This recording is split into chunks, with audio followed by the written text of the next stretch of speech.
So I've thought about how to properly do this intro, and there's really no other way other than just to tell you essentially where this all started.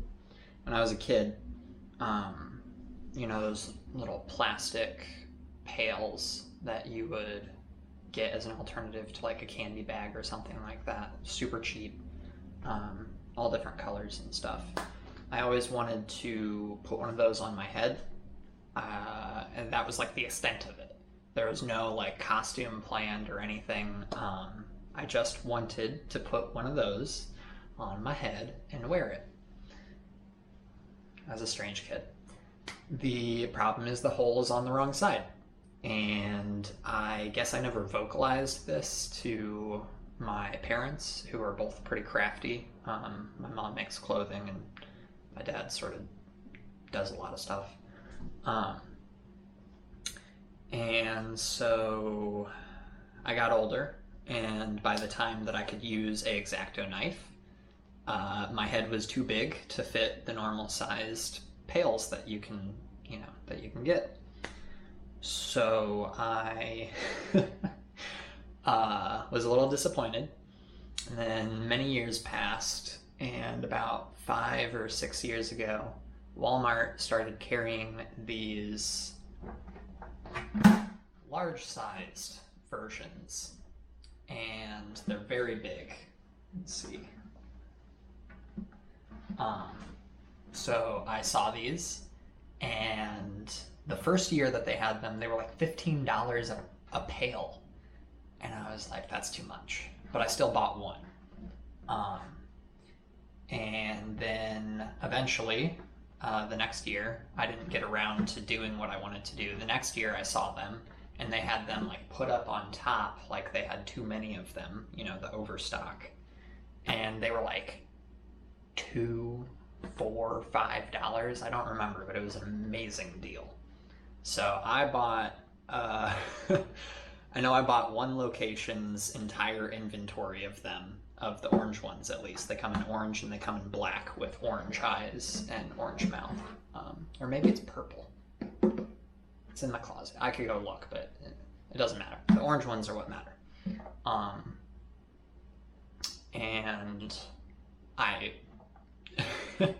the staff thought it was hilarious. They had 5 crew members each bringing me just like all of them on their arms like this out to my tiny little car, and we had a good laugh about it. But yeah, so I managed to get my hands on a bunch of them, and I will post a picture of the actual stock number, the size, the company, and I think this is Walmart's actual like product code. So this is what's really important if you're gonna find them. This is now about 4 years after the initial purchase of all of these, so I have gone and tried to find them again, and it seems like some locations throughout the US still have some and some don't. So I do wish you luck with finding them. You can find them on eBay for like $20. So it's a little bit more than they should be. But the cool thing about them is what I'm going to show you, which is if you need a fast, cheap Halloween costume, these things are great. So one year I went as Halloween Deadpool. So I literally had like a Deadpool onesie that I got from Target for $15, $20. And then I had the head that I had made that year, which is this one. So the initial traditional face, I've scratched it all up and dirtied it up a little bit. But the eyes and the mouth have been cut out. So this is all mesh, so your voice can come through the mouth and you can actually see through the eyes. Obviously, if we're going to put this on our head, we want to be able to see through it. And then the other side, which was, I think I pounded this out in like 4 hours. Like I was just crafting like a madman. if you craft. We all know how that is.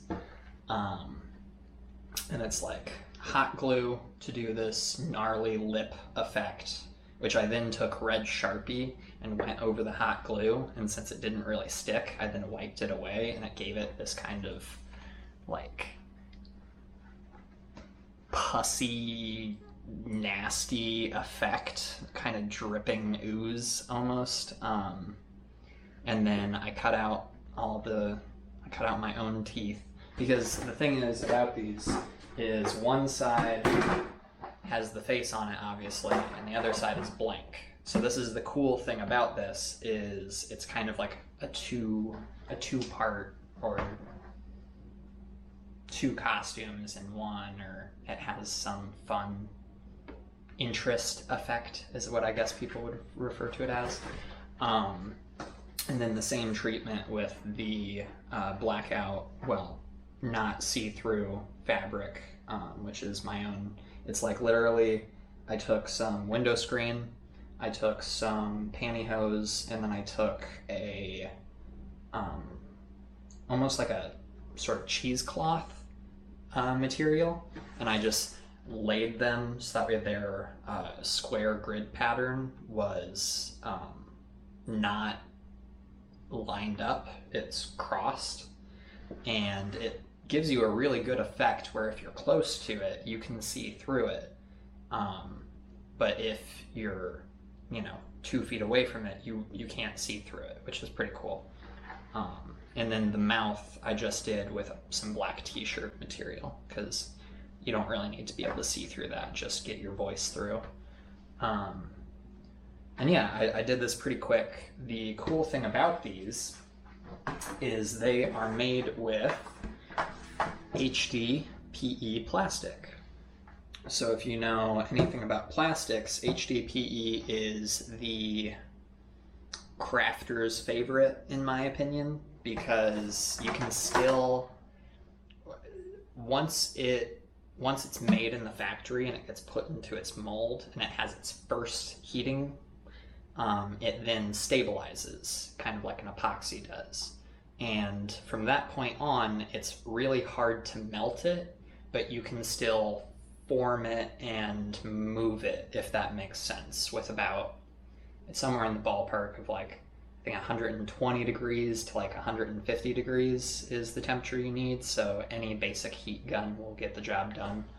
And it's thick enough plastic that it's a little hard to cut through, but if you use a wood burning tool, an old soldering iron that's dead, heating it up with the heat gun and then going at it with an X-Acto knife or a craft knife, that's what I did for this very first one, and I liked it, but there was a couple spots, like this was an accident. This was not supposed to happen, so I turned it into a happy little accident and made it work. But that was one of those times where I realized, okay, I need to figure another way of doing this without the X-Acto knife. And then just some sort of, this is literally like the headpiece from a hard hat that I just had lying around, that I pulled out of the hard hat and then hot glued into the top. I was literally like, I was rushing for a Halloween party, and I made this the night before the Halloween party, and then I didn't have the headpiece until an hour or two before the party. So that is not exactly how I would suggest to do it. It was a little bit more expensive than I wanted it to be. I think the hard hat was like another $15, $20, so now we're reaching into the $60 range if you don't already have all the tools and stuff, which you can do this with. There's so many ways of doing it. That's what's so cool about this. I'm trying, my thought was I didn't want it to be too expensive, because what's the point in doing this if it's going to end up costing you like $60 in materials? So if you do it right, and if you're crafty, you will be able to make this for pretty cheap. So that's it for the intro. I'm gonna do some quick show and tell of the different ones that I've worked on over the years. Like I said, this was the first one. I learned a lot about how to work with the plastic, and there's a proper order to do everything in if you're going to do it the way that I do. So we'll just get right to it.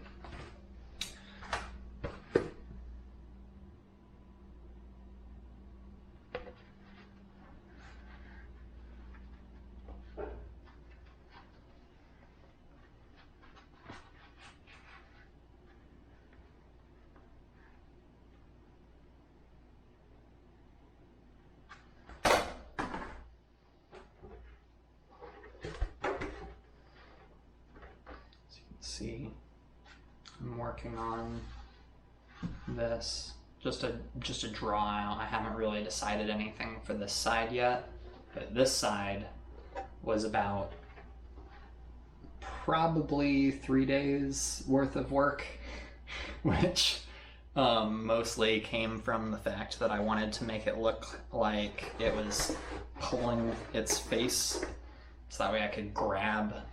So I literally sat there and put my fingers onto the design and then drew it out with Sharpie where my fingers were, and then I sat there and I heated up that section with the heat gun and then pushed it in with like a popsicle stick or a dowel rod. I think I might have been using the end of the Sharpie for the first half of it because I couldn't find my popsicle sticks or dowel rods.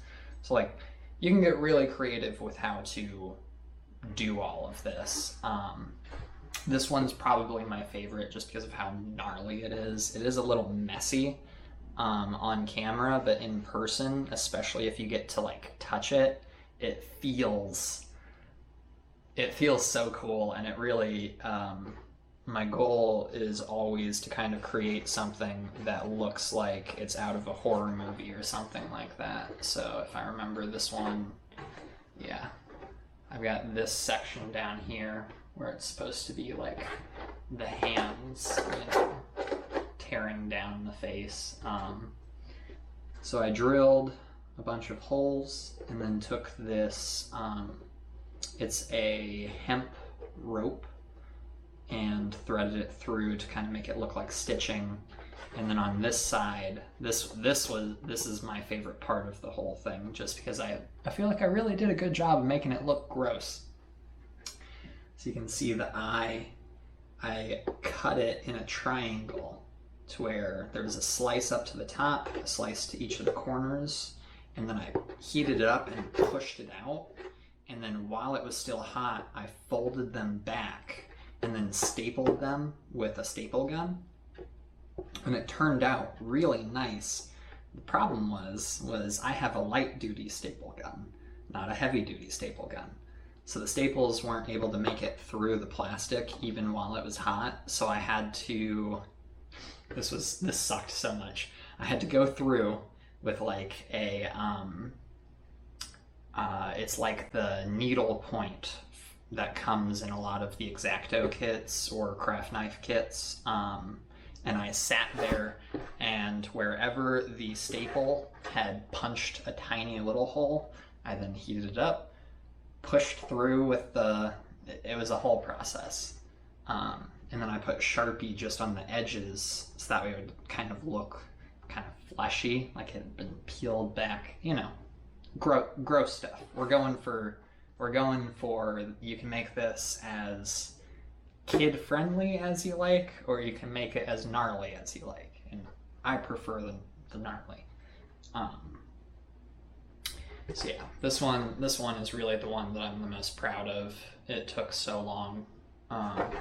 And so this is a cool effect that you can get where if you take the knife and you score deep enough, because of the way that HDPE heats up, it'll actually take that slice that you've put into it and it'll spread it just a little bit, especially if you hit it real hard and you really heat it up. You'll notice your cuts will do a nice opening up. So you can get some really cool scarring effects where it doesn't actually weaken. Like, this is still plenty strong. I can push with all my might on this plastic, and there is no way, because of the way that HDP works, there's no way that it's weakened or that I'm gonna blow through it, you know.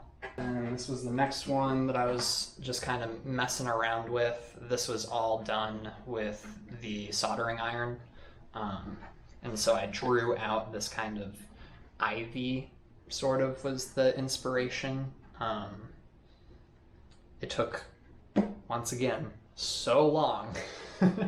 These are the advanced options. For most folks, I would just suggest, if you're trying to get this done fast for Halloween, just go with the basic and like maybe a scary face on the other side. Don't do all this unless you got the time for it.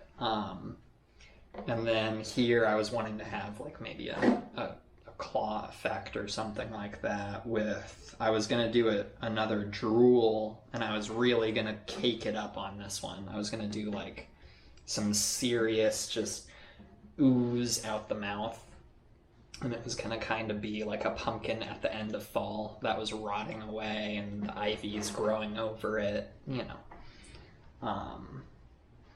And then on the other side, I was trying to think of like a cute, a little bit less scary idea. So I went with this sort of anime themed,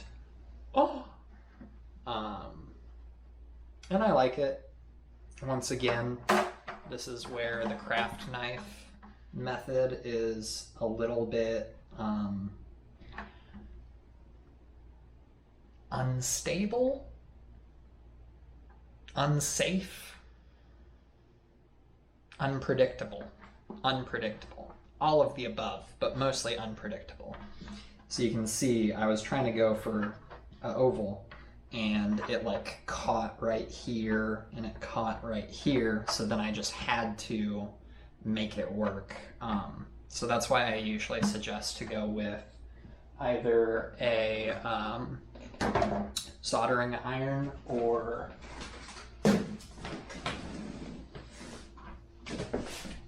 Dremel makes this engraving tool that you can get from like Walmart and Home Depot. At Walmart, I think they're like, once again, like maybe $15. They're very cheap.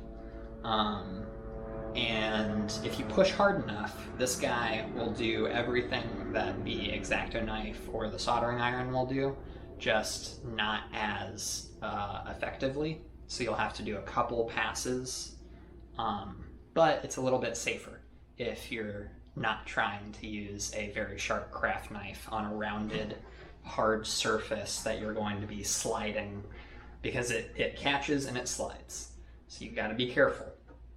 I would suggest wearing cut-proof gloves if you have them. Once again, the whole point of this is that like this is kind of a multi-level craft project. You can do it simple, you can do it as complicated as you want. So the Dremel engraving tool is fantastic for doing textures and patterns and stuff like that, or for softening up areas that you're gonna cut out or punch out if you don't have a heat gun. And then the last one that I have in a state where I want to show it. I have many more in my closet of shame, but those are not in as good of, they weren't as well thought out as the ones that I've shown you so far. So classic one side, and then I was going for like a big, just a big Cheshire grin on this one.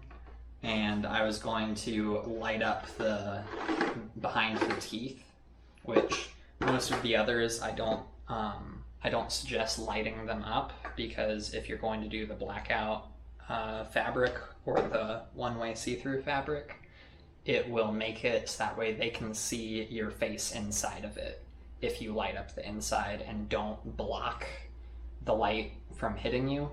So you essentially would have to put down your LED strip on the inside, and then you'd want to take some black fabric and put it over it, so that way it only shows out and not back in at you.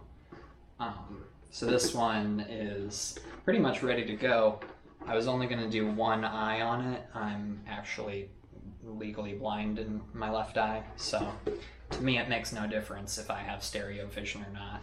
And I thought it would be cool to add to this big grin with just one eye looking at you. So that's the last one that's actually started. And today we're going to start from scratch and just get to it. All right, so first things first, we're going to take our compass. I believe, yeah, if I remember correctly, yeah, that's about right. Might be a tiny bit small. That's okay, we can always remove extra material later.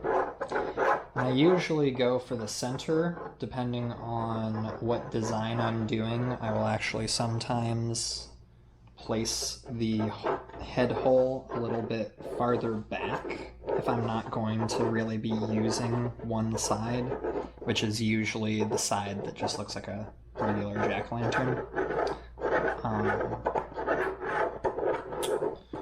Because, I mean, while it's cool, most folks, if you have the time, are going to want to do their own jack-o'-lantern face, you know?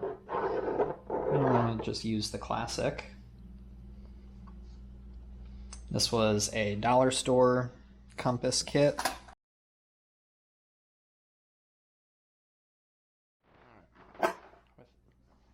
Now you can see, put an X anywhere that I'm going to be removing material.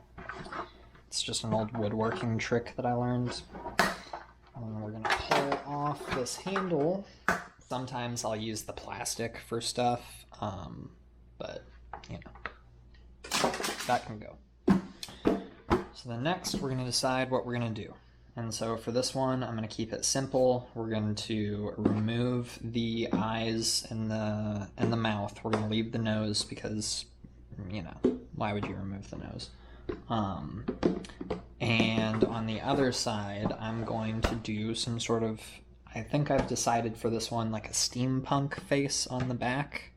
But we'll see. I've got a bunch of tubing and crazy stuff that's I'm kind of feeling Mad Max for this one, but I'm not sure. Or maybe like a evil scientist.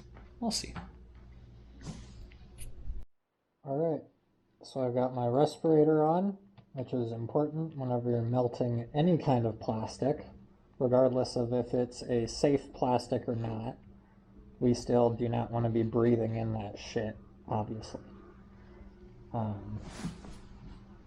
And I have my pumpkin, and then I have my absolutely terrifying vintage soldering iron that I found at a... Yeah, I'm going to take this off while I'm talking to you. I have my vintage soldering iron that I found at a garage sale, and it's truly terrifying because it's like your grandfather's soldering iron. And it's, well, you'll see. It's pretty scary. So we're going to do just a little bit of work here. I'm going to try and show every single way that you can do this on these guys effectively. So we're just going to do a little bit of work with one, and then we'll do a little bit of work with the other just to give everyone an idea. So here we go.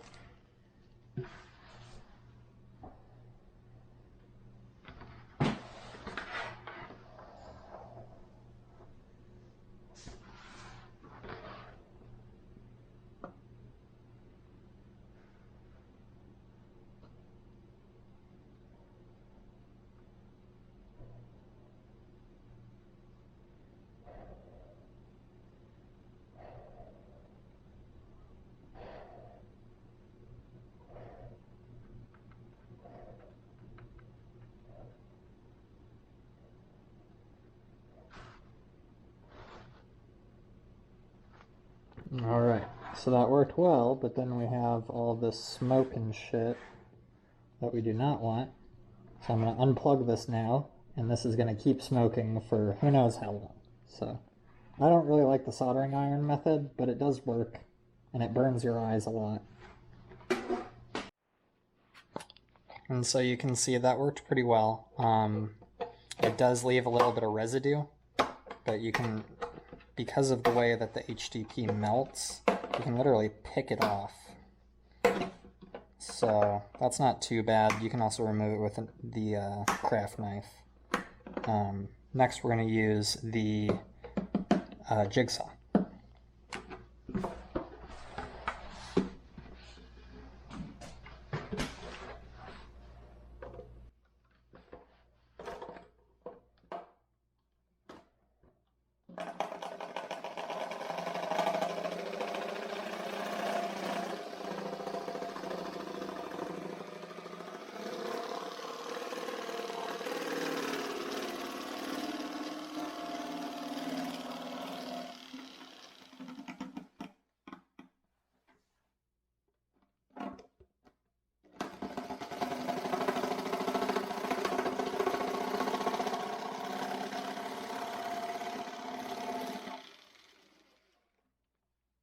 Man, I wish I had better lighting. But yeah, that just cuts right through it like butter. It's a little less control if you're trying to go fast, which I was going pretty fast there. And you do have to somehow make a pilot hole. So that can also be annoying for some folks.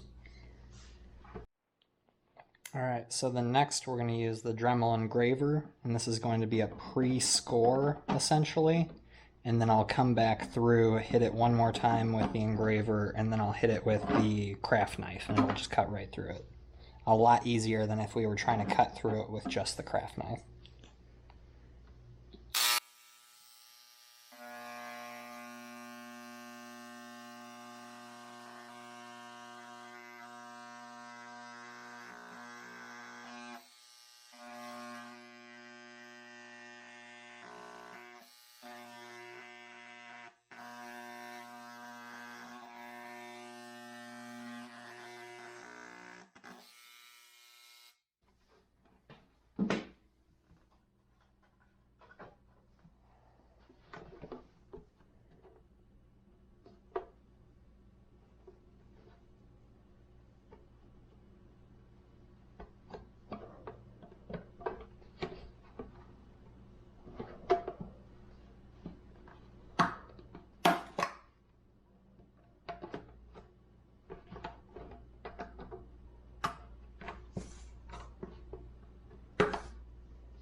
And that is one eye. And that is one eye done. Alright, so for this next one, I'm going to do the knife and heat gun method. And this is the way that I started before realizing all the other options that I had, which is why I'm trying to show them all in this video, is because sometimes, you know, we can be the creative type, and we can be stuck in our one niche of knowing how to do things. So this is kind of why it's taken me a couple years to do this, because I just keep finding new ways to get this done more effectively, or with limited tools, or with all the tools that I have. So essentially I'm going to pre-score it, and then I'm going to hit it with the heat gun, and while it's still hot, I will then go back through with the knife, and it'll just cut like butter, even with a dull knife. This has been used, this blade has been used for like so many projects. So here we go.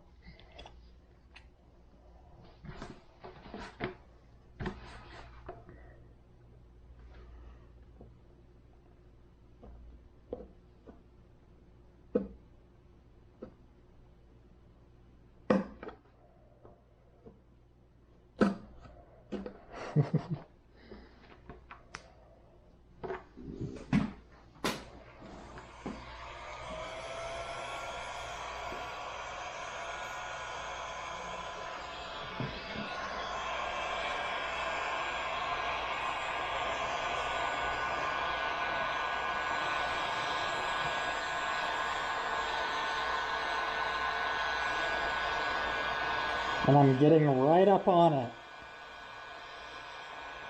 HDPE is very hard to heat up. So this is why I only suggest this method if you do not have any of the other options, but somehow you have a heat gun. Which is possible. Everyone has different shop setups.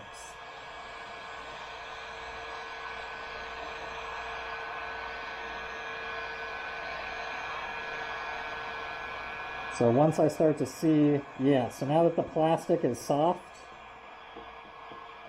see how that bows? Now I'll come through with the knife. That's gonna cut just like butter. This is also how you can deform the plastic pretty easily. So try and be gentle when making your cuts, because otherwise you'll have a smooshy face, unless that's what you're going for, like a rotten pumpkin. Now, if I wanted to, I could sit here and like form this eye to be a little bit different instead of having the harsh edge that it does. But I'm going to keep it this way. It's hard to see on camera, but I did make the cut all the way through. I actually partially cut through even without the heat gun. So that's why I say, if you have a fresh craft knife, you probably won't need the heat gun for this method. Unless you're doing some of the thicker parts of the plastic. But even then, with the right amount of heat, you can go right through it. And then, just for example, it's now been maybe 30, 45 seconds, and it's already back to being pretty solid.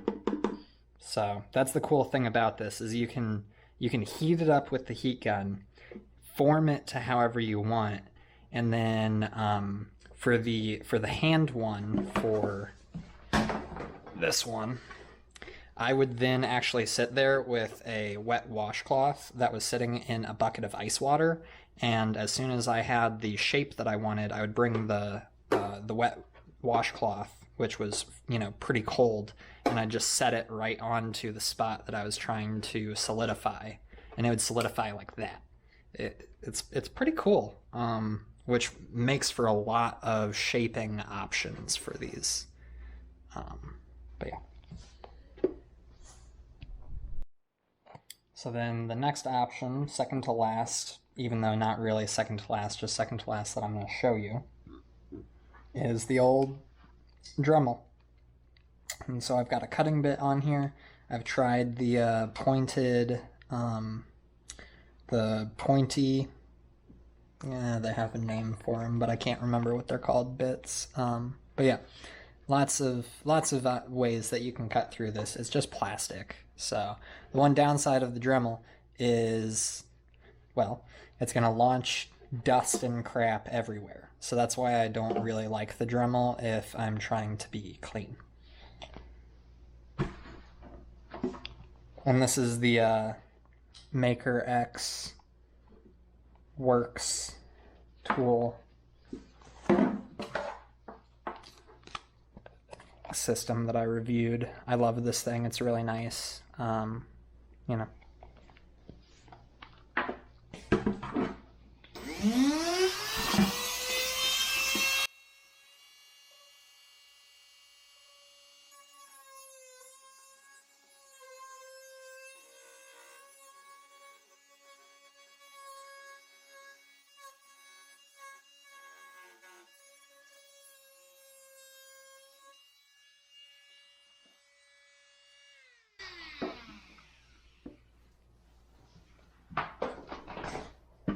Once again, not like you're asking the Dremel to do too much, but cuts right through there. Also can leave a little bit of residue similar to the soldering iron. So just depends on what tools you got.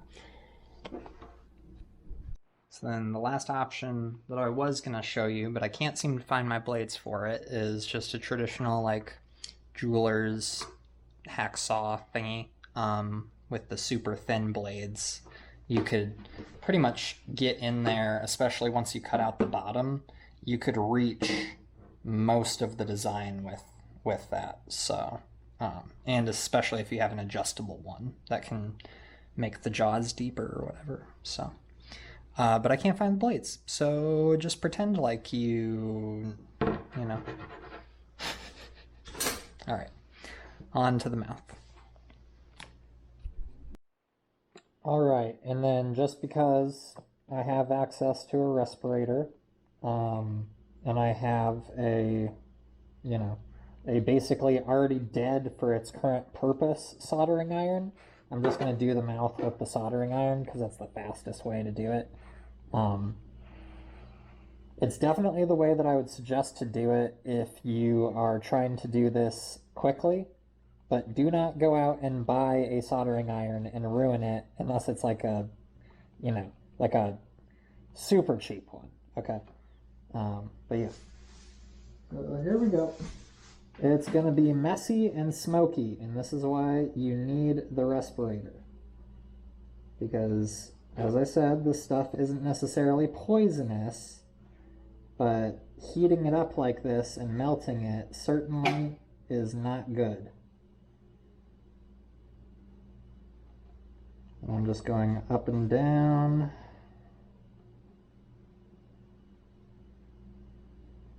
And this is definitely the, not the safest, well, I feel like I've already said that. This is, I would say, safer than using the X-Acto knife or craft knife, just because you don't have the option to slip necessarily. I mean, you do, but I mean, I would rather take a burn over a cut any day, just because those craft knives, man, they will go right down to the bone. Whereas worst case scenario, if you touch this, you're going to get a blister, So, and that's just this. Just sitting here, gently going along, trying not to breathe in the fumes, and trying to keep them out of your eyes. Normally I would have a fan sucking all these fumes away from me, just a regular box fan, but that would be too loud for the camera. You can see we're not even, we're like 2 minutes in, and I'm about a quarter of the way done. So this is, in my opinion, the fastest way to get all of this done if you're just shooting for speed. But if you are going for something a little bit more detailed, you're going to want to use the craft knife, because this is going to have a little bit of cleanup at the end that can sometimes ruin some of the finer detail. And it stinks. I'm glad that I have my respirator. But for many years of me doing this, I did not have a respirator. So I used just the heat gun and razor blade.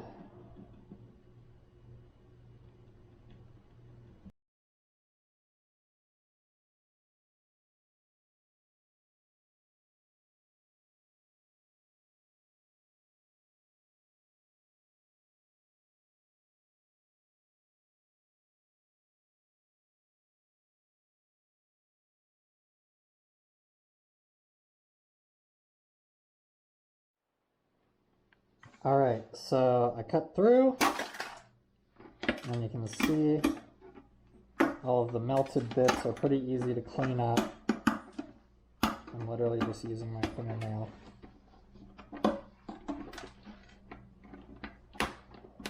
And you could use your craft knife for this. But yeah, just clean up all the melted bits.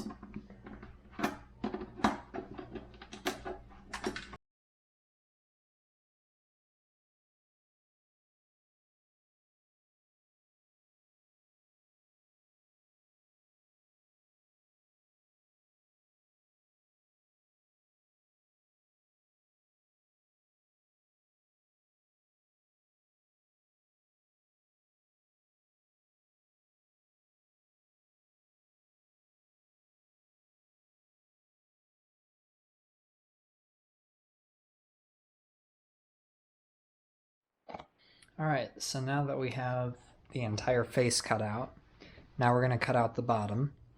And the easiest way I've found is with the jigsaw. If you don't have a jigsaw, you can do it with the knife. With the knife, you're going to not get a perfect circle. I promise you. I have tried incredibly hard. It's just, it's okay. No one's ever going to see the bottom. That's like kind of the whole point, is nobody's ever going to see it. So if you need to make it bigger and it gets close to the front of the face, that's fine. It's so big, unless you have a humongously tall head like I do, your head shouldn't poke out the top, even if this is sitting like on your shoulders. Or if you have a really long neck, I suppose. But yeah, we can fix that with the straps, which I'll show you later.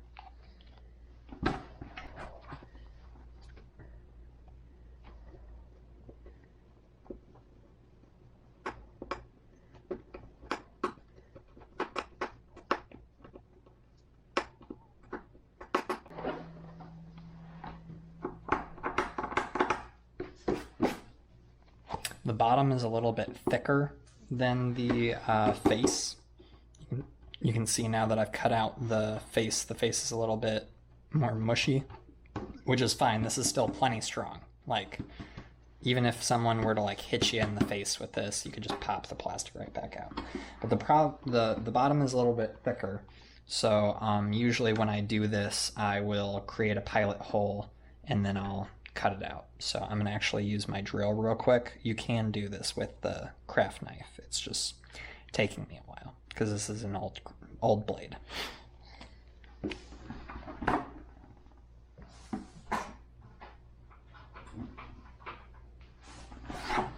Actually, better yet, I'm just going to use this needle tool that I was talking about to just punch a hole, or two, or three.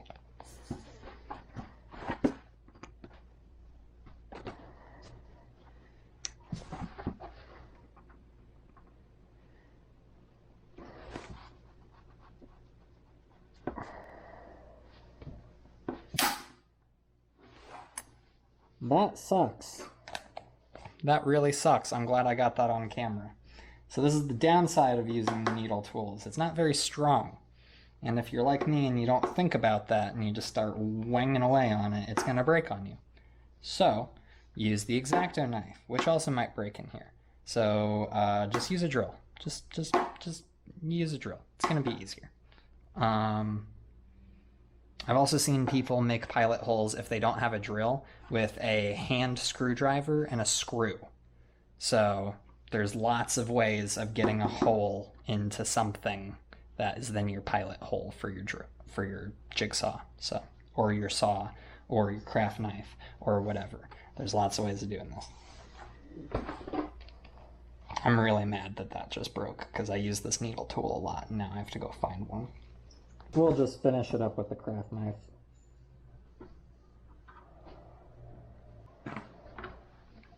And so if you were to do all of this hole, which would, I've done it before, but your arm's going to be dead the next day.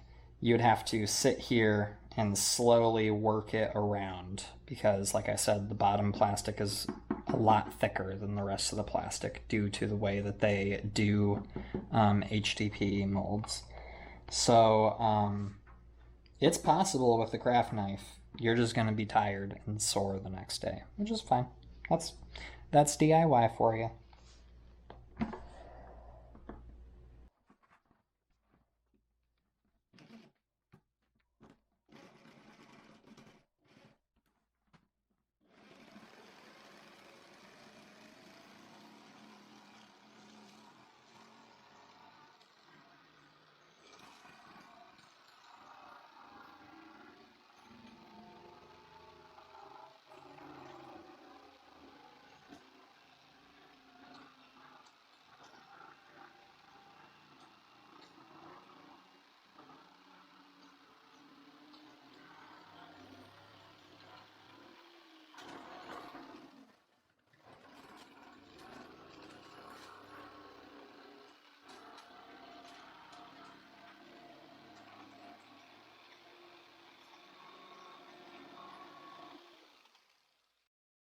Just like that.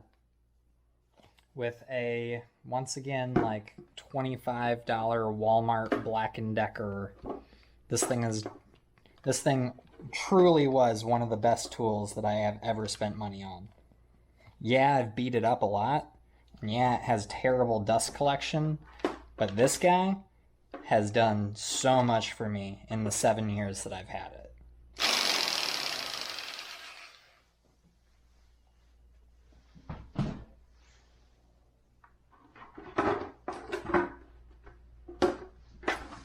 And there it is. We've got our nice little frisbee. You can see how thick that is. So, yeah. And now, if I were to take my hat off, I'm pretty sure that would fit my head. And I'll usually take my razor blade or a craft knife and clean up the edges on both the top and the bottom, or the outside and the inside. And then I'll take some sandpaper and just real quickly sand it up, because you don't want to get cut up on your neck. You gotta protect your neck on these sharp edges. But that's why I like the jigsaw, because it truly is the best tool for doing the head hole. And for cleanup, I like to use this interesting craft knife. It has a little bit of a curve to it. This thing is awesome for any rounded corners or just removing light ribbons of stuff.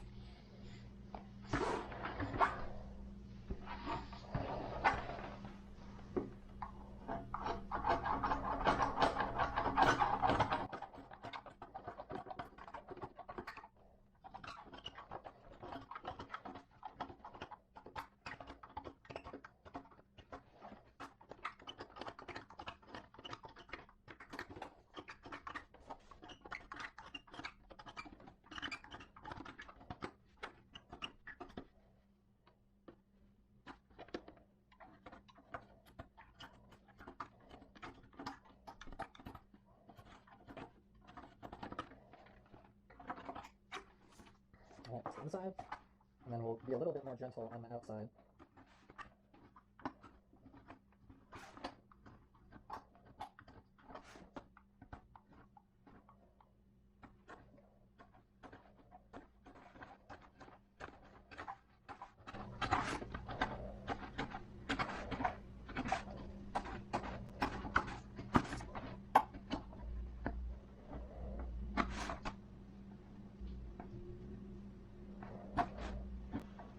And so normally I would go for these ribbons like this, but the danger with that, and I would normally do that because I don't follow proper safety procedures when I'm not on camera. I'll be honest about it, even when I'm on camera. But the problem with doing it that way is you build up a lot of tension, and so you have a chance of bringing the knife towards you. Now, the way that I'm cutting, I have no chance of actually stabbing myself, but it's still proper cutting procedure to cut away from you, depending on where your other hand is and where your body is, you know. So I'm just doing it this way, which is a little bit less effective than going for those ribbons, but it still works.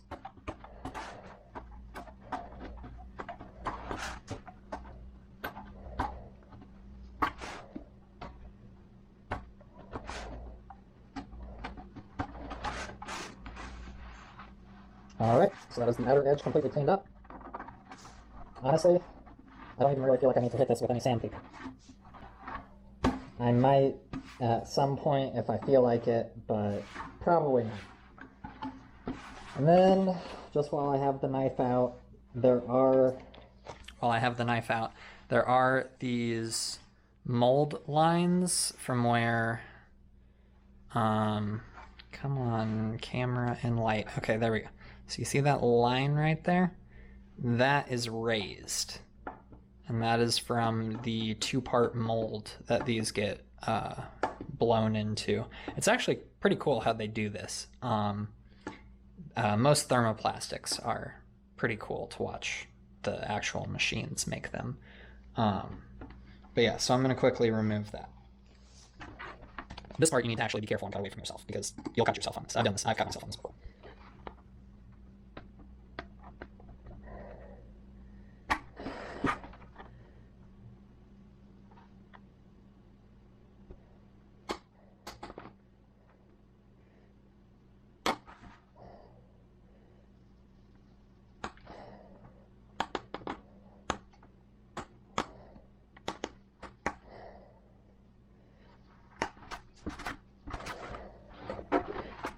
And this one's fine. It's really not that noticeable.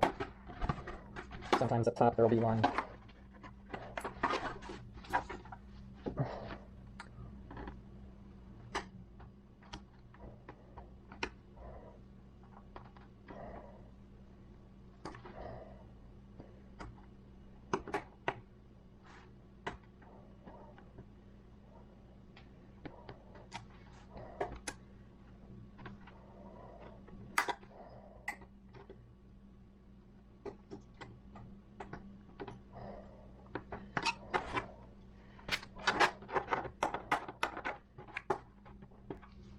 All right, and now we are ready for doing the second face.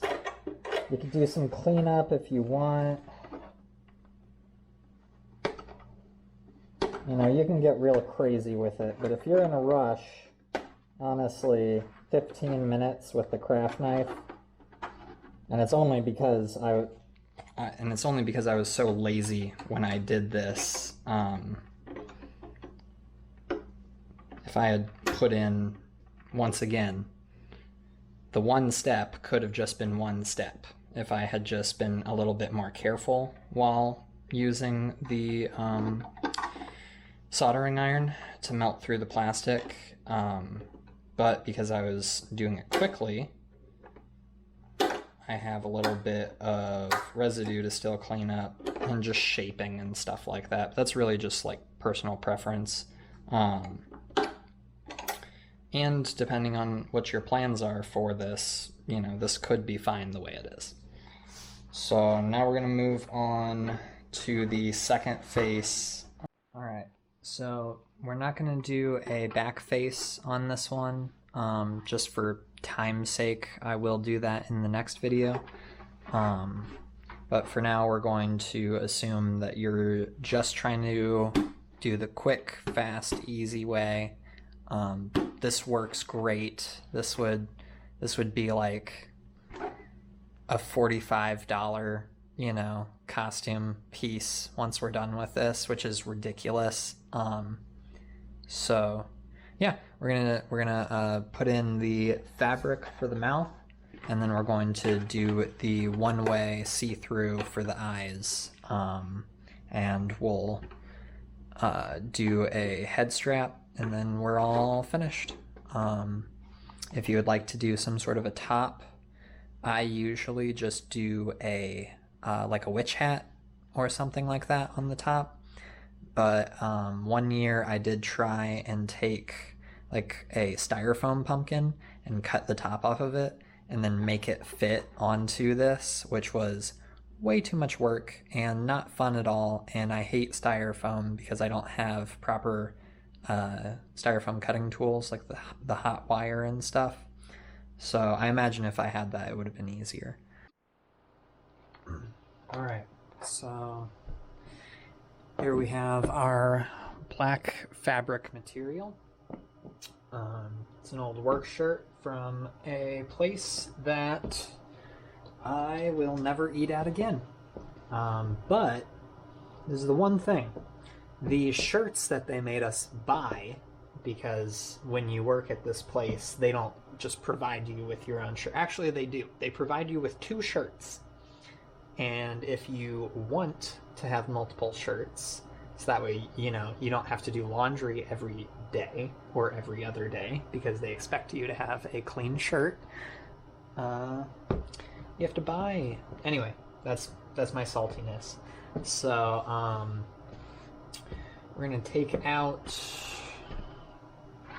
probably about a 12 by 12, 12 by 4 inch, 12 by 5 inch piece. And if I I take it from the midsection, I'll probably have enough for or I would have enough for the eyes if we used this for the eyes. If you want to black out one side, if you had a face on the other, you can use the same material. Of course, you can use scissors for this, just regular old scissors, but I have invested in tools, so I have a incredibly sharp fabric cutter. As I mentioned earlier, my mom makes clothing, so I have some experience with these guys, and they are terrifying, because you literally just like butter, I'm not even really putting much pressure into it too. That's what's so scary about it. Let's real quick. And I'm not being too crazy with this, just mostly trying to avoid getting the seam. It doesn't have to be perfect. Let's see what I missed.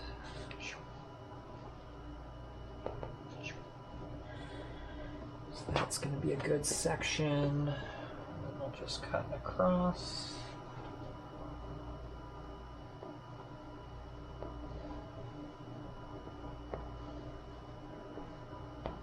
My mom would cry if she saw how inaccurate I am being with this, but that's okay.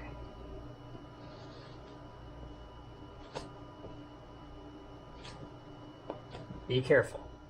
If you end up getting one of these are crazy sharp, so always get one that has the little slide up sheath. You don't want the ones that have like a cover that you put on them, because those just pop right off. Especially, do not put this into a box of tools, is what's going to happen is that sheath is going to get slid down and you're going to reach in there and you're going to slice yourself up. So be careful with these, please. Also, I found out the hard way, don't put isopropyl alcohol on your anti-cut mat, because yeah, it's not pretty anymore, or at least on this side. So there's our section. It's going to be perfect for the mouth. Definitely more than enough, and that's what we want, is more than enough. So now we're going to start just cleaning this up. I'm going to remove this bottom seam.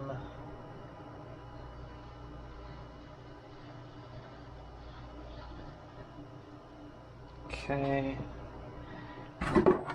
Cut it down like there.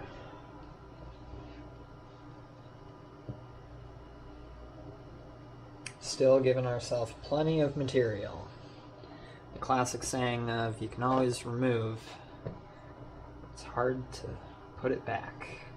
And that should be just about perfect. I'm going to take off just a tiny bit more. Okay. Alright. Now we go grab the glue gun. So next, while our hot glue gun is heating up, I'm going to take my window screen mesh, or just whatever mesh you've got. Like I said, I actually found the best is a mixture of different types. So the best one that I've made so far had window screen, pantyhose, and one more fabric in there. I cannot remember what it was. I think it was like a cheesecloth type fabric. And then I made it so that way the window screen was this way, and the pantyhose was this way, and the cheesecloth was this way, and it was perfect. I only needed one layer of each of them, and it essentially made it so that way you could not see into it if you were not close. But for this guy, we're gonna do this just with the window screen. Trying to keep this as low material as possible.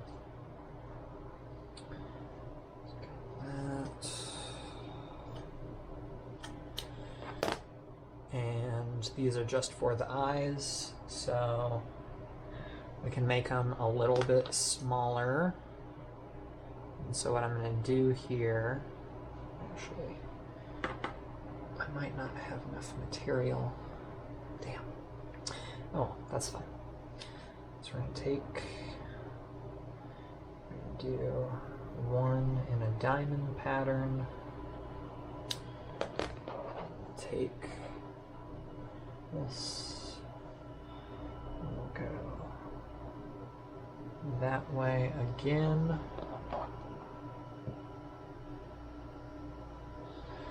So now we have 2 layers going horizontally and 1 diagonally.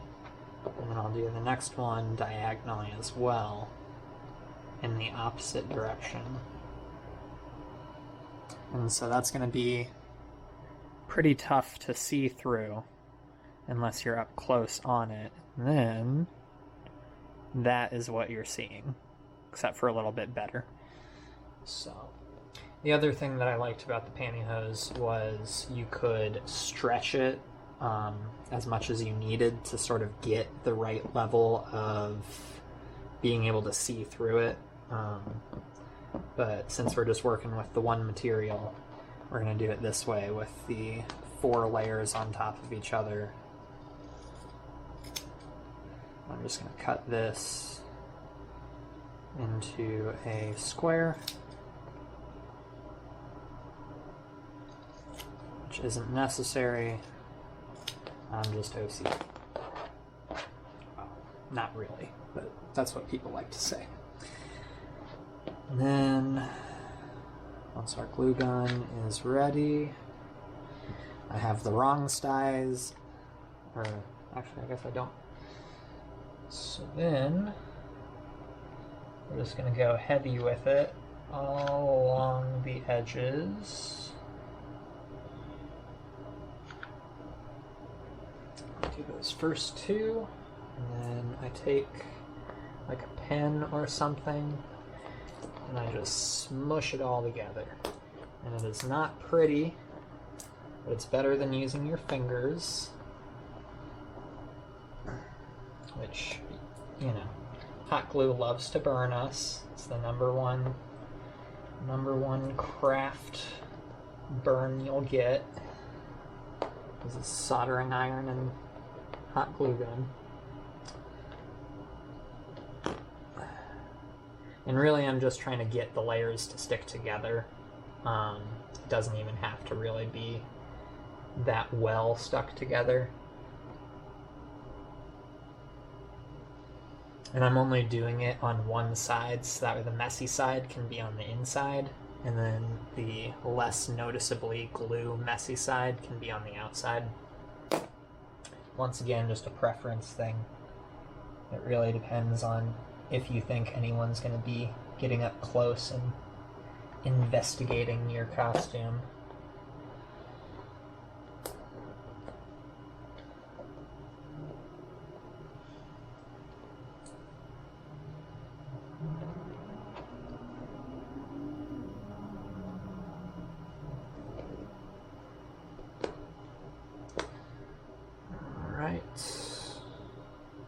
And we wait for the glue to dry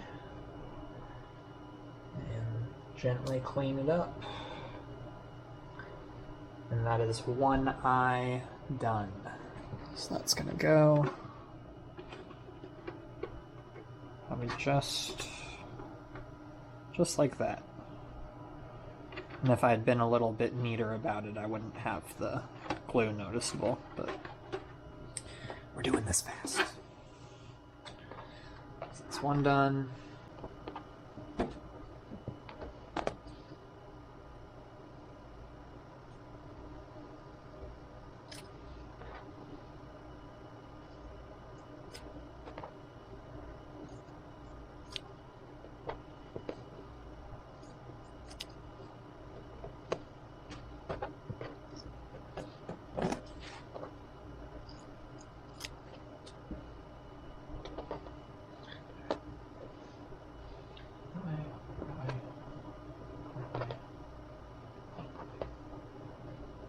Looks good to me.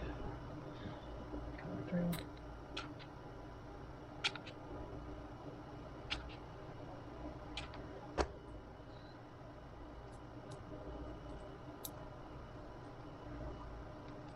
And sometimes I'll like really like mush it in there, because all we're trying to do is combine these layers together. So that way, whenever we're gluing it into the head, we're not having to like hold on to 4 layers of mesh.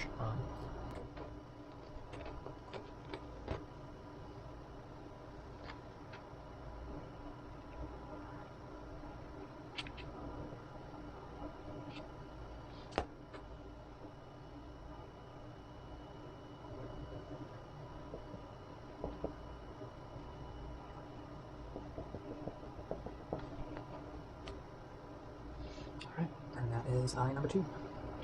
This one I might need to remake, because I don't think I left enough space for the full eye in there. Yeah, maybe. Maybe close again. You can see I'm literally just eyeballing it here with both of these, and I've gotten pretty close, so. Not that it's an exact science. Just trying to get the job done.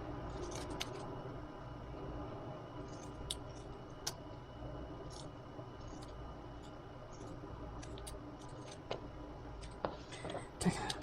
That's those 2 done. Alright, so we'll start with the eyes. There's a couple ways to do this. All of them pretty much mean you gotta move fast and be careful. But first I'm gonna figure out the best way to fit that in there. So I think that would look the best. Yeah. That's gonna look the best. And essentially, I'm just going to load this up with hot glue.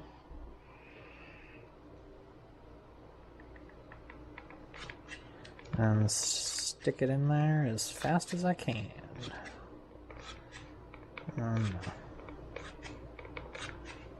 I am running out of hot glue. Okay, there we go. Alright, move fast. Don't burn yourself.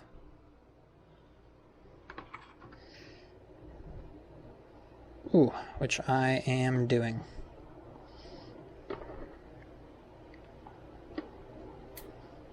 Oh yeah, oh yeah, feel that heat.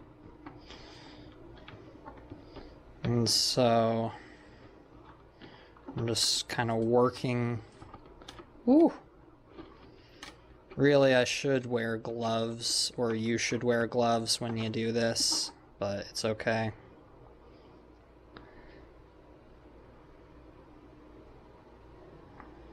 You can see there's a little bit of hot glue. And a little bit of hot glue.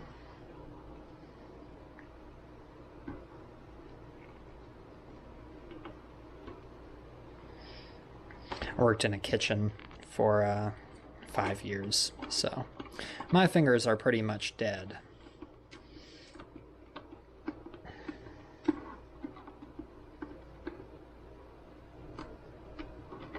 So I am okay with the heat, but if you are not, there are tricks like your dishwashing gloves. The hot glue won't stick to those, and they'll be thick enough to give you a pretty decent buffer between you and the hot glue. So that is one eye done, and unless you're right up on it, you wouldn't even notice the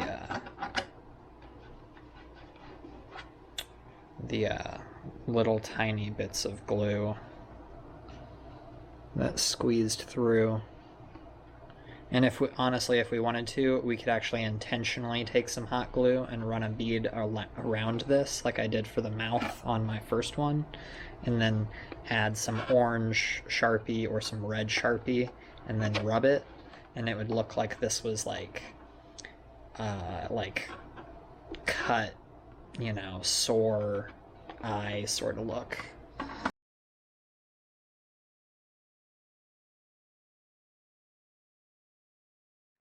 Alright, and now for the mouth, same technique, except for we're not going to do it all at one time. I like to get like one side of the mouth done, and I'm really just globbing in that hot glue. all around it.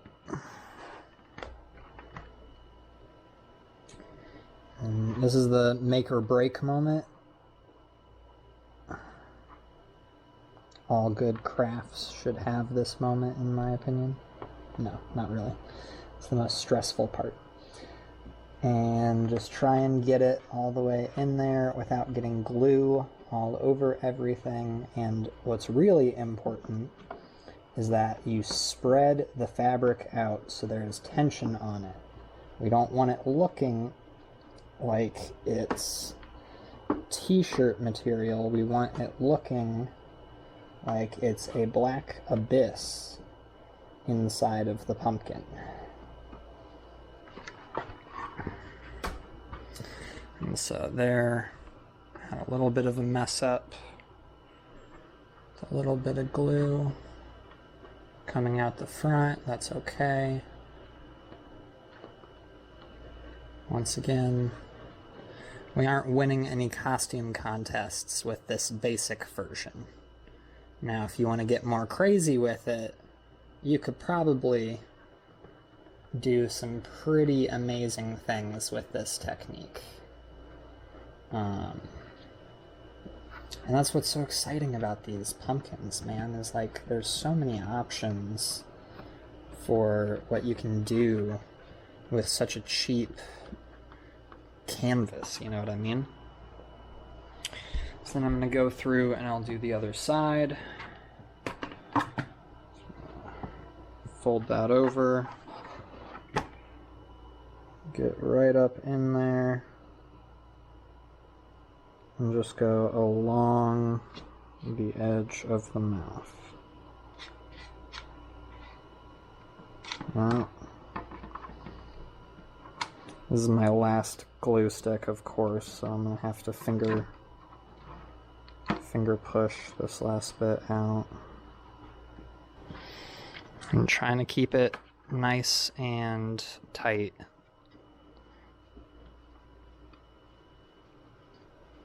And we're really just trying to catch whatever amount of the glue we can with the fabric, and then we'll go back through with a second pass and get all of the finer detail.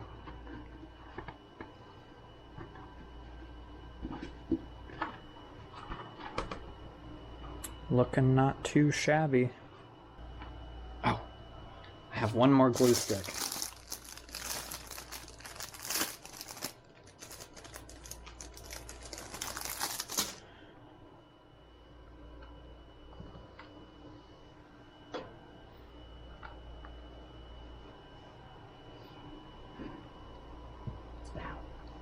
Try not to burn yourself with your glue gun. And this is the most awkward part, so I'm probably not going to get this nicely on camera, but just making sure you finish up the last bit.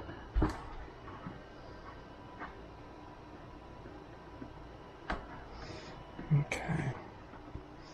So here I'm just applying pressure while I make sure that it cools exactly where I want to. So I'm trying to make sure that the fabric gets onto this tooth right here. That'll help give that depth. And of course, the hot glue is hot enough to heat up this plastic. So it's not going to burn you, but it's going to be hot. It is hot glue.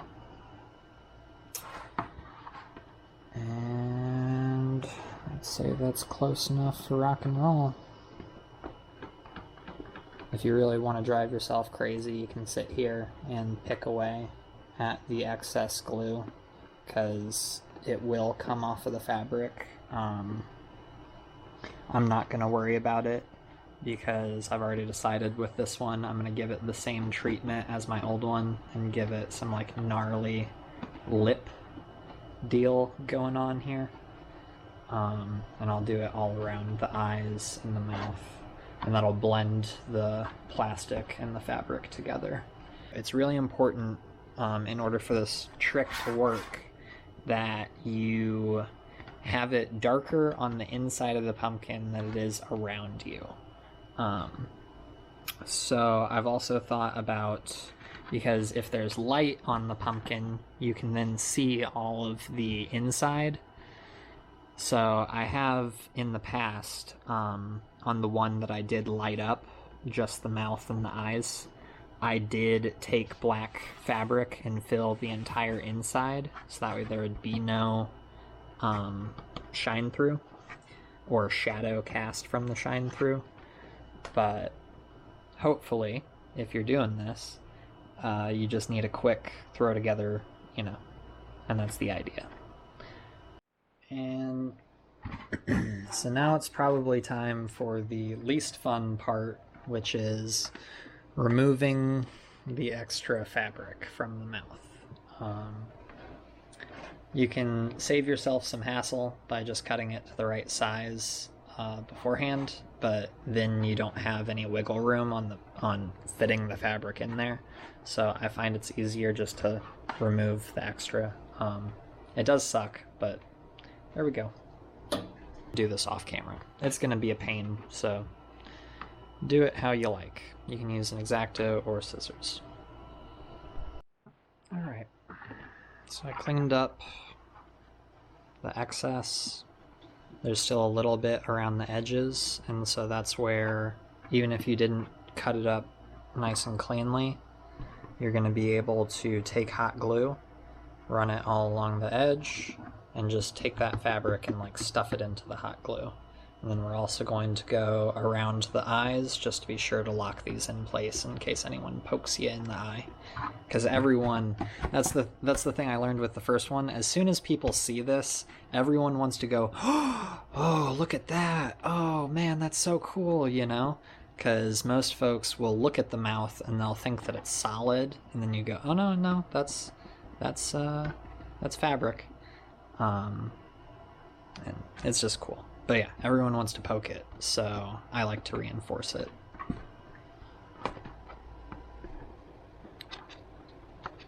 And no ceremony to this. We're literally just throwing hot glue on it, nice and heavy. This is usually when I blow through a stick or two. I did go get more hot glue sticks, so...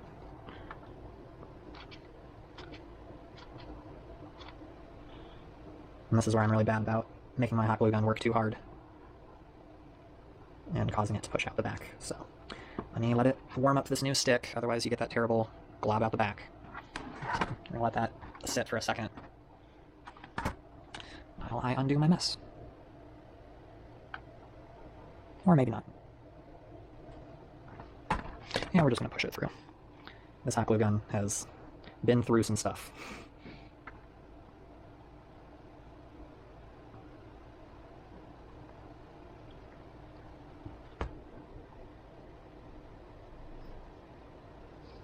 It's not necessary to burn yourself like this. I'm just doing this because the bottom had a lot of excess fabric, so I'm just trying to make sure that that's nice and locked down. All right.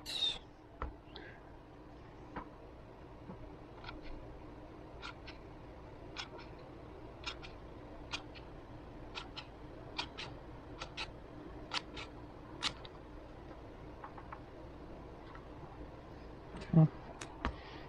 Let that cool for a second before we start poking at it.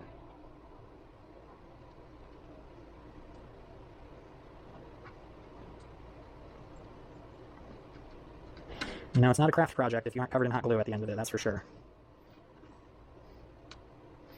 And you could also do this with epoxy if you wanted it to be a little bit more permanent.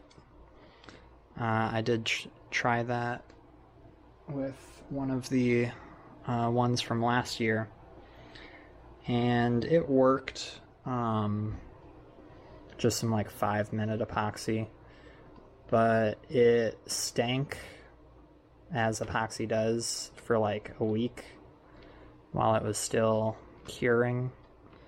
And then the smell of epoxy never really left the fabric, so do that at your own discretion.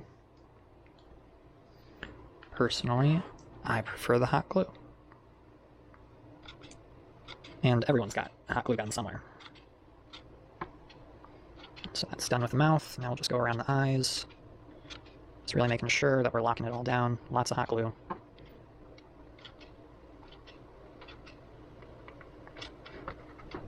You can feel it pushing up back in, yeah. This is, you know, not the highest quality hot glue gun. It's funny, I have a really nice one with multiple temperatures and stuff, but I got the wrong hot glue sticks, so we're using up the old ones, or I guess the wrong size on the old glue gun. So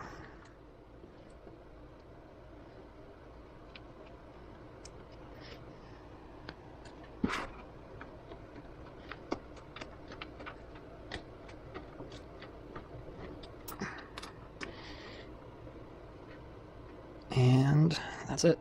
And then we let it dry. And then I'm just going to clean up all the mess, all the little stringies and whatnot, and then we will apply the head straps.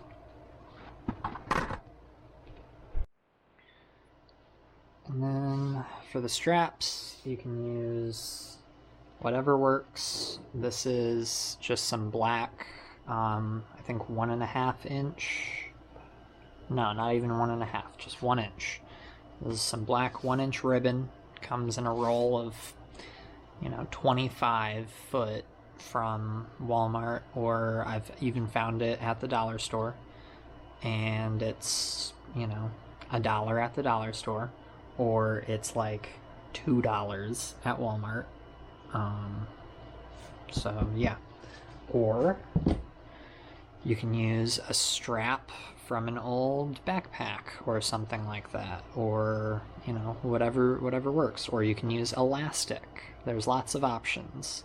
So we're going to take the pumpkin, we're just going to go across the top for a basic measurement. So that much. I could go grab a ruler, but my cutting mat has measurements on it. So that's about 12.5 inches. So to give myself some more wiggle room, I'm going to go to 16 inches because I do want to fold this strap over a little bit. So that's good.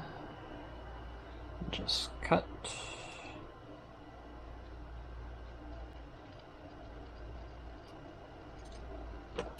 And then I'm going to want 2 of these, so let's make them the same length. And right there. This is almost all of the strap that I have left.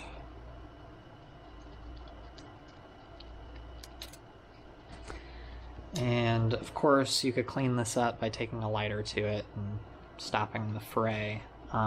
Honestly, the hot glue is going to do that for us, but I'm still going to melt this real quick, so.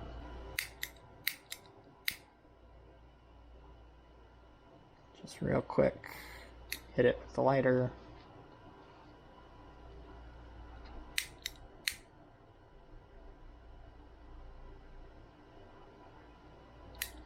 This is just a fancy refillable lighter that I was given, made by Decim.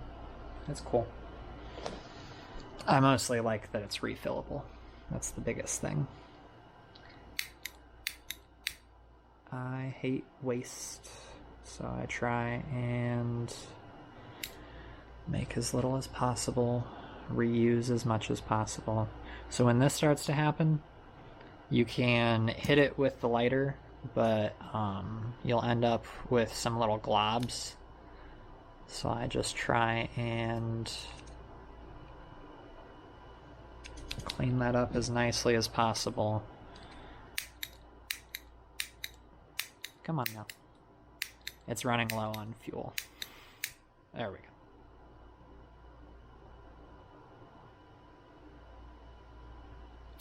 go. All right. So now both of those are done.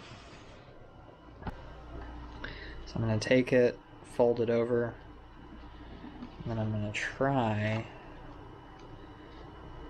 here. And measure it out.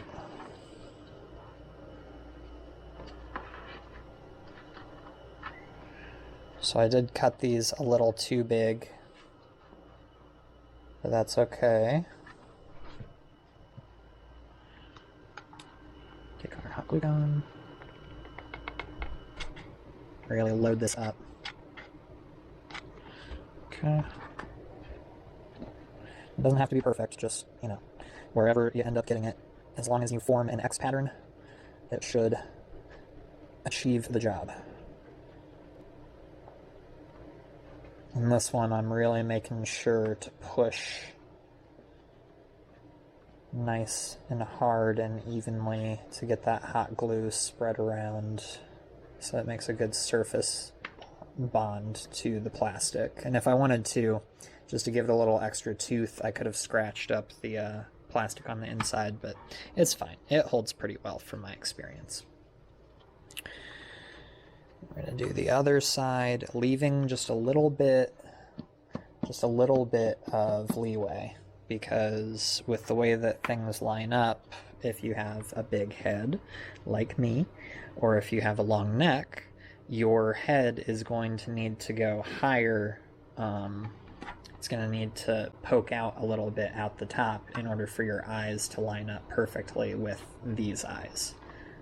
They are pretty high up on the face, so usually your eyes end up about here-ish, and so you'll be seeing pretty well. But yeah. So once that's dry, or cooled, whatever you want to say, same thing where I'm folding it over just to give myself a little leeway, and you'll see why I'm doing this fold over here in a second. Yeah, that looks good. Okay. Same thing. I'm just gonna douse it in hot glue. Ooh, look at the steam coming off the glue. It's nice and hot. Oh, come on, glue stick. Work with me. Okay. Just press it right on in. Here I am being careful, because it's a lot of hot glue. And while I am tough, I'm not interested in a second-degree burn today. Yeah, maybe it'd be first degree. I actually don't really remember all that stuff. First, second, third-degree burns. I should. It's important for any maker to know that stuff. Okay. Now we're just going to let that cool down and solidify. Give it a little blow. Not that that does anything, but it makes us feel better.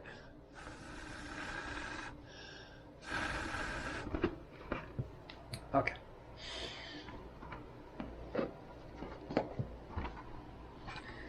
So it's got perfect. Now I'm not brave enough yet to start pulling on this, so we'll just let that sit.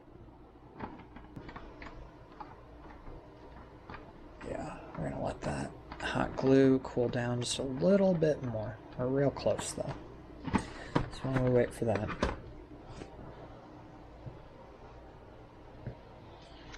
and the same thing here. We're taking the strap, folding it over, and it'll be going in like that.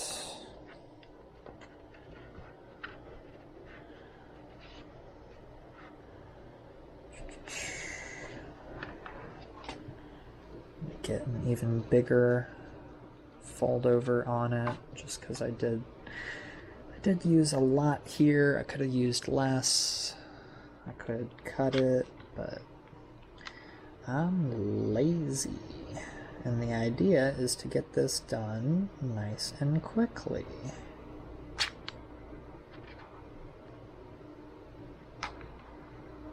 Okay. Watch that steaming hot glue.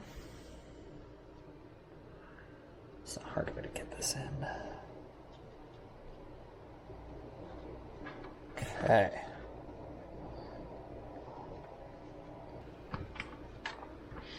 And then for this, for the second strap, I will usually go over it just a little bit with a little more hot glue. Just a little right around. Not anything crazy. Just sort of melding the old stuff, the first batch with just a cross across it. And that'll really hold that in place. So even if someone does hit you or like pull on it while it's on your head, the straps won't break. Or at least that's the idea. And now we wait for glue to dry again. And it truly does look like a mess in here. Like I said, I was mostly trying to make something that is like a whole day's worth of work into a quick DIY video for you guys. And I have the time constraint of editing is going to take a while. So you can make this look a lot nicer on the inside for yourself if you would like. If you are just doing this for a quick throwaway, do it just like I did. Don't even worry about, because nobody's going to see it unless you let them wear it, which everyone's going to want to wear it. That's the first thing I found out. So that's why now whenever I make them, I usually make the hole bigger than my head, because I have a very tall, long head, and some people have very fat heads. So I try and make it so that way almost anyone can fit their head into this thing, even if you gotta kind of finagle it on there. And our first strap is now totally solid. We can sit here and pull on it. And for this last one, what we're gonna do is we're gonna see where it needs to go. And so this is where, wait for the glue to fully dry. We're about to put this on our head. Don't put this on your head while there is still hot glue in there. And also, if you can, try and blow this out with some air, or with a vacuum or something like that, because there's going to be a lot of plastic dust and bits in here, depending on how you did the cutting of the eyes and the mouth. And so here, just real quickly, dust it out. You don't need compressed air or an air compressor. If you have a shop vac that isn't too dirty, mine's pretty dirty. I use this for dust collection. You just go to the exit port.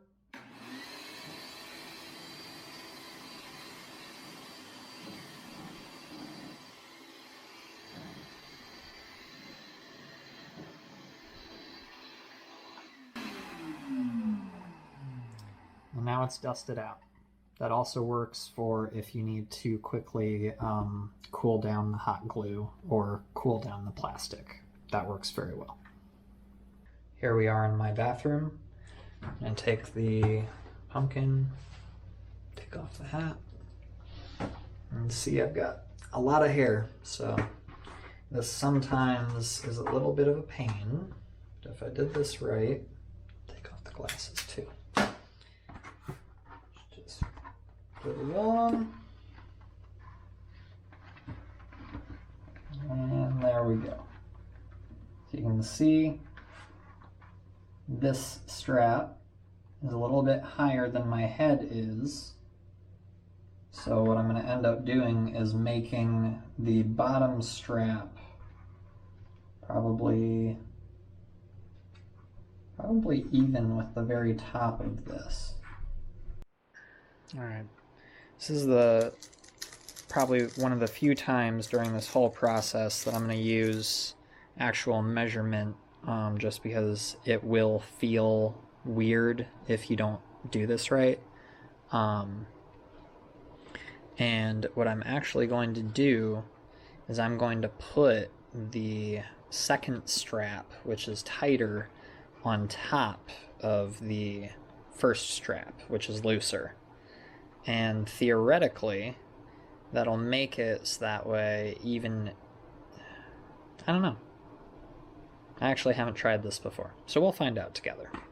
But yeah, so this is the first time that I'm actually measuring something and making a mark. It's going to be impossible for the camera to see it, but I have a mark of black Sharpie on this, right where it needs to go. So I'm going to fold this to that point, do it actually a little bit smaller, and then douse it in hot glue.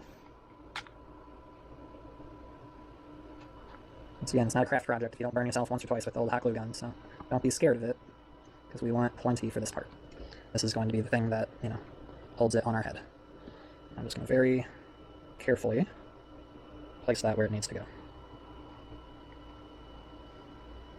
And yes, it is leaking hot glue all over my fingers and burning the crap out of me. But if it's just this one step in the whole process that we get burnt from, that's fine. Or no, sorry, this is going to be not age restricted. It's all. It's very important. Use gloves. Don't burn yourself. Have parent supervision.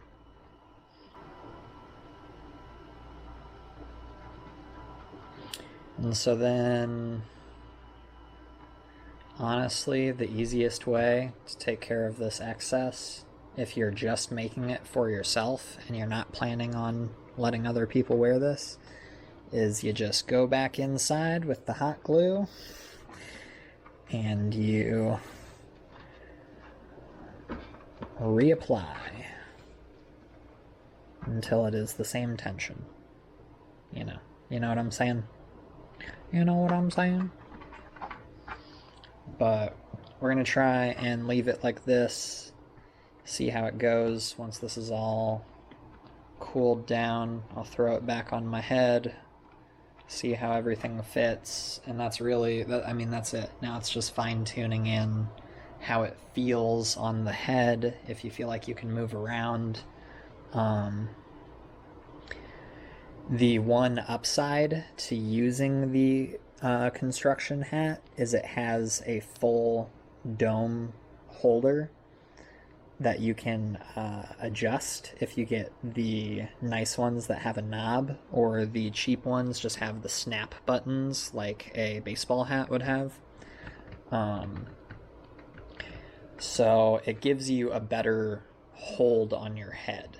So it's not just necessarily sitting on your head, it's actually holding onto your head, so you can like really get animated while wearing it. But if you are just taking this to one costume party or one night of trick-or-treating, it really does not matter if the head moves with your head perfectly. If you are planning on keeping this, then do a nicer job.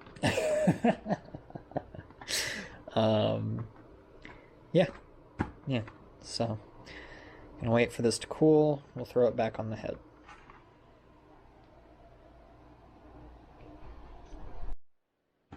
All right. Hopefully the final fit.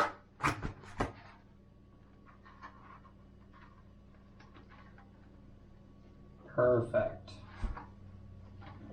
Now what I will say is, like I said before, it doesn't hold incredibly well onto your head, but when you're just walking around, this is all you need. You just move your body, And so this is where the elastic would be a little bit better, because it would hold onto your head a little bit better, but... And that is it. We have our pumpkin head. You can put in a little bit more work if you like, but if it's going to be dark at night, which it is when most people are trick-or-treating, or if you're going to a costume party where most people will be partaking in adult beverages, you really don't need to go beyond this point. Like I said, there's a few more things that you could do just to clean it up a little bit, but honestly, I think most people would be happy just with this.